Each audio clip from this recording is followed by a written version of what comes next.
Assalamualaikum warahmatullahi wabarakatuh. Ananda kelas 12 bertemu lagi dalam kelas fisika. Setelah minggu lalu Ananda mengikuti ujian tengah semester. Pada pertemuan kita kali ini kita akan masuk kepada materi baru, yaitu medan magnetik atau induksi magnetik. Bagaimana yang kita ketahui, magnet adalah benda yang mampu menghasilkan medan magnet berupa muatan bergerak. Sifat-sifat magnet bisa kita lihat. Pertama, memiliki kutub utara dan selatan yang mampu menghasilkan medan magnet, ya. Ini kutub utara, ini kutub selatan. Tetap memiliki dua buah kutub magnet meski magnet dipotong-potong. Jadi magnet ini kalau dipotong, dia akan tetap memiliki satu kutub utara dan satu kutub selatan. Berapapun kita potong, setiap potongan akan tetap mempunyai ujung utara dan selatan. Kemudian dapat menarik benda ferromagnetik, mudah ditarik dan dapat dijadikan magnet. Kemudian cara pembuatan magnet ini ketika SMP juga sudah dipelajari. Ada 3 cara. Yang pertama, digosok magnet secara searah. Jadi ada benda yang bukan magnet kemudian digosok searah, maka benda ini akan berubah nantinya menjadi magnet. Bukan berubah ya, akan menjadi benda yang memiliki sifat magnet, ya. Kemudian ditempelkan dengan magnet lain. Yang ketiga, dililit kawat dan dialiri arus listrik. Sekarang kita lihat medan magnet. Sebelumnya pada bab listrik statis ada medan listrik. Sekarang ada medan magnet. Berarti medan magnet artinya adalah daerah medan magnet. Kita buat lagi. Jadi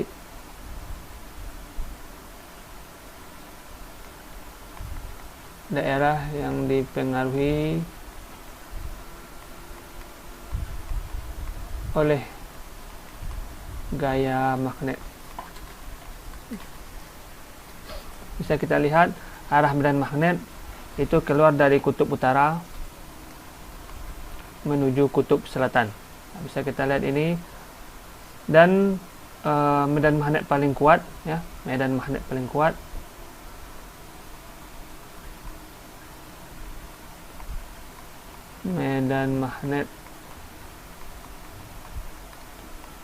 kuat itu terletak di mana?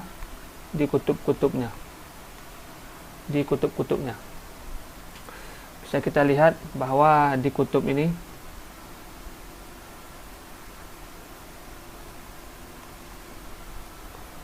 garis medan magnetnya semakin rapat. Artinya rapat ini berarti medan magnetnya atau kuat medan magnetnya semakin besar.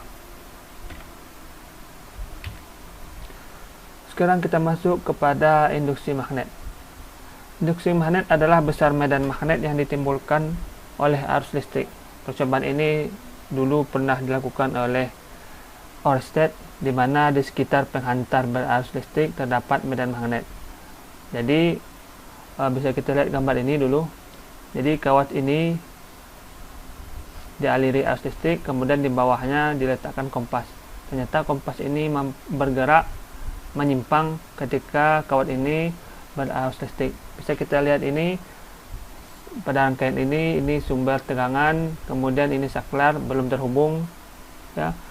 Saklar, ketika saklar ini ditutup seperti ini, berarti arusnya mengalir. Kan ketika arus mengalir, maka sebuah magnet jarum yang diletakkan akan bergerak menyimpang. Kemudian bagaimana cara menuliskan atau menggambarkan arah medan magnet dari kawat ini? Bisa kita lihat caranya adalah menggunakan aturan tangan kanan, di mana yang panjang ini itu bisa kita analogikan sebagai kawat, ya. Jika arusnya ke atas ini, ya, arusnya dimulai dari bawah ke atas, maka yang jempol ini itu merupakan arah arus. Kemudian yang 4 jari ini merupakan arah medan magnet, ya. Ini merupakan arus, yang jempol arah medan magnet seperti ini. Kemudian ada tanda satu lagi, ini merupakan kawat atau penampang ya, bisa macam-macam nanti. Ini arah arus yang arahnya dari bawah ke atas atau dari selatan ke utara. Kemudian yang tanda silang ini artinya adalah berarti medan magnet masuk ke dalam bidang ya, masuk ke bidang. Sedangkan yang tanda titik ini berarti keluar bidang, keluar bidang, atau bisa menembus bidang ya, atau ini keluar dari bidang. Sekarang kita lihat induksi magnet di sekitar kawat berarus. Menurut Biot dan Safar, besarnya induksi magnet pada suatu titik, ini sudah kita jelaskan tadi bahwa jempol ini arahnya ke atas adalah kuat arus, dan 4 jari ini yang bentuknya melingkar itu merupakan arah medan magnet yang disimbolkan dengan B. Menurut Biot dan Safar, besarnya induksi magnet pada suatu titik sebanding dengan kuat arus, sebanding dengan panjang elemen, berbanding terbalik dengan kuadrat jarak R antara titik P dengan elemen penghantar DL, kemudian sebanding dengan sudut apit theta antara arah arus pada DL dengan garis penghubung titik P dan DL.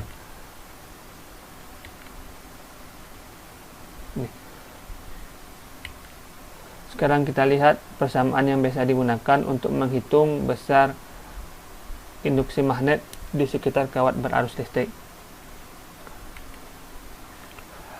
Induksi magnetik B ya, disimbolkan dengan B di titik P, ini titik P ini yang berjarak A, berjarak dari kawat ini ke titik P itu berjarak A. Dari kawat lurus berarus listrik adalah, kalau panjangnya ditentukan, ini panjangnya ditentukan, maka nilai B-nya adalah mu 0 I ya. Ini jangan lupa mu 0 I per 4 pi-A dalam kurung sin alfa 1 ditambah sin alfa 2. Namun jika kawat ini panjangnya tak terhingga, sangat panjang, maka nilai induksi magnetik atau B sebesar mu 0 I per 2 pi-A, dan biasa digunakan dalam menyelesaikan soal-soal fisika adalah ini. B sama dengan mu 0 I 2 pi per A, di mana nilai mu 0 itu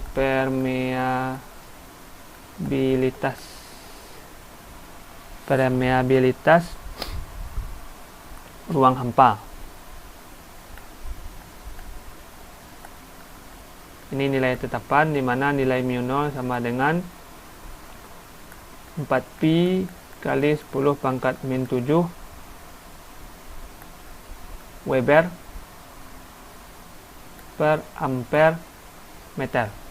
Ini kalian sudah tahu, ini I ini adalah kuat arus listrik dan A ini adalah jarak dari kawat ke titik.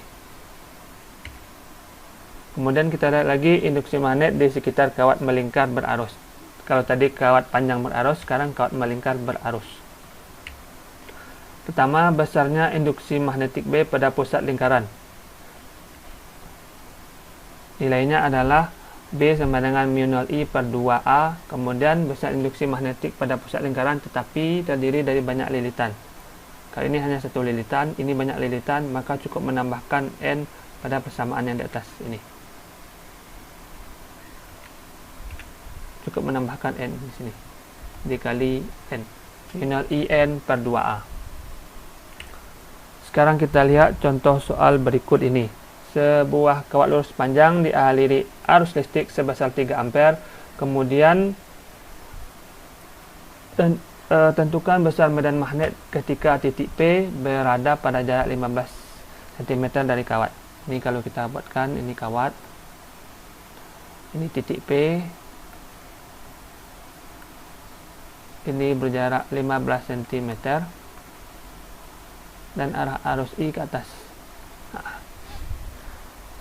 Maka kalau kita buat I 3 ampere, kemudian nilai A 15 cm, Kita konversi dulu ke dalam satuan meter. 15 kali 10 min 2 meter.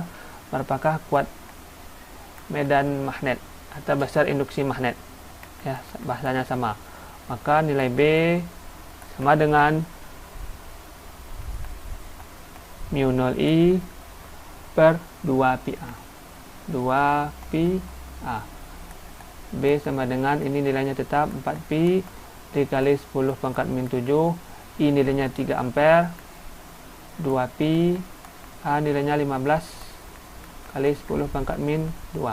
Maka nilai B sama dengan, ini bisa kita coret 2, ini bisa kita coret 5, berarti 2 per 5. Ini 10 pangkat min 7, 10 pangkat min 2, tinggal 10 pangkat min 5. 2 per 5 itu 0,4. 10 pangkat min 5, ini bisa kita jadikan 4 kali 10 pangkat min 1. Ini tetap ya, 10 pangkat min 5. Ini kita satukan, maka 4 dikali 10 pangkat min 6. Satuannya apa? T atau WB, sama ya. T ini apa? Tesla. Sekarang yang kedua, ini ada perbedaan sedikit dari soal yang pertama. Sebuah kawat lurus panjang dialiri arus listrik sebesar 2 ampere. Tentukan besar medan magnet sebuah titik yang berada pada jarak 10 cm di sebelah kanan kawat. Jika arah arus pada kawat ke atas, kemanakah arah induksi magnetiknya? Nah, ini sudah ditanya kemana arah induksi magnetiknya. Sekarang kalau kita buatkan gambarnya, ya, arah listrik ke kanan, arah arus listrik ke atas, kemudian ada sebuah titik berjarak 10 cm di sebelah kanan kawat. 10 cm. Maka kalau kita buatkan apa yang diketahui, nilai A nya 10 cm atau 10 kali 10 pangkat min 2 meter. Kemudian I sama dengan 2 ampere. Apakah nilai B? B sama dengan mu 0I per 2πa. B sama dengan mu 0 4pi dikali 10 pangkat min 7, nilai I 2 ampere per 2pi. A nya 10 kali 10 pangkat min 2. Maka nilai B sama dengan, ini bisa kita coret, tinggal 2. 2 kali 2 4. Ini kalau kita habiskan 10 pangkat min 5, 10 nya kita pindahkan ke atas, jadi 10 pangkat min 1. Maka nilai B sama dengan 4 kali 10 pangkat min 6 T. Ini menjawab besar medan magnet. Lalu arah arus pada kawat ke atas, kemanakah arah induksi magnetiknya? Ini perlu kita gambarkan. Kalau di kelas ini cukup mudah ya, karena ini secara maya atau video. Mungkin anak-anak bisa pahami dengan cara seperti ini.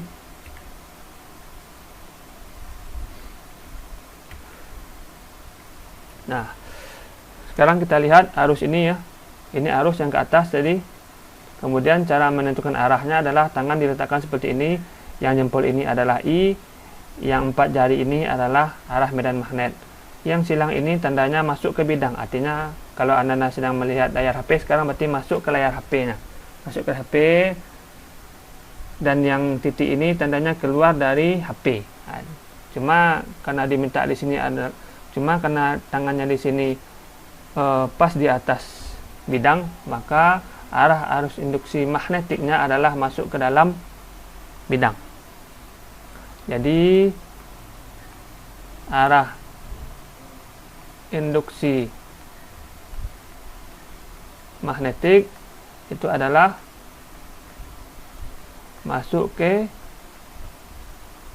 bidang. Sekarang soal terakhir. Kawat berupa lingkaran dengan jari-jari 10 cm dialiri arus listrik sebesar 5 ampere.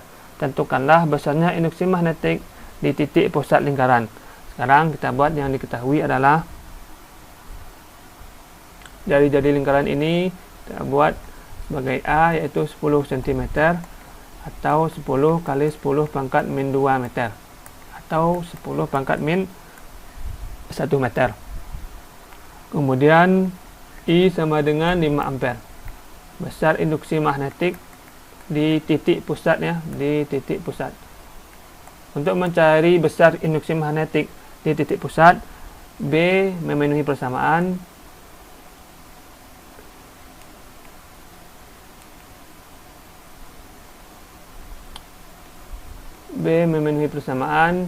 mu 0I per 2A. B sama dengan mu 0 nya nilai tetap 4pi dikali 10 pangkat min 7, I nilainya 5, 2A. A nya 10 pangkat min 1. Ini bisa kita coret 2 kali 5 10 pangkat min 7. Ini kalau kita pindahkan ke atas, pangkatnya jadi plus, ya, pangkat 1. Nah, sekarang kita satukan 10 pangkat 1, 10 pangkat 1, ini 10 pangkat 2. Ini kita tuliskan lagi 10 pangkat min 7. Maka hasil akhirnya 2 dikurang 7, 10 pangkat min 5. Maaf, ini ada yang kurang ya. Ada pi di sini, harusnya ada pi. Karena pi ini tidak ada yang dicoret atas bawah, maka nilainya B di sini adalah 10 pangkat min 5 pi dengan satuan T, Tesla. Terima kasih, mudah-mudahan bermanfaat apa yang Bapak sampaikan pada pertemuan kali ini. Silakan dicatat kembali dalam buku catatannya, dan video ini bisa diulang lagi untuk menambah pemahaman Ananda agar lebih mudah dan lebih paham dengan materi yang disampaikan pada pertemuan kali ini. Terima kasih, mudah-mudahan bermanfaat. Assalamualaikum warahmatullahi wabarakatuh.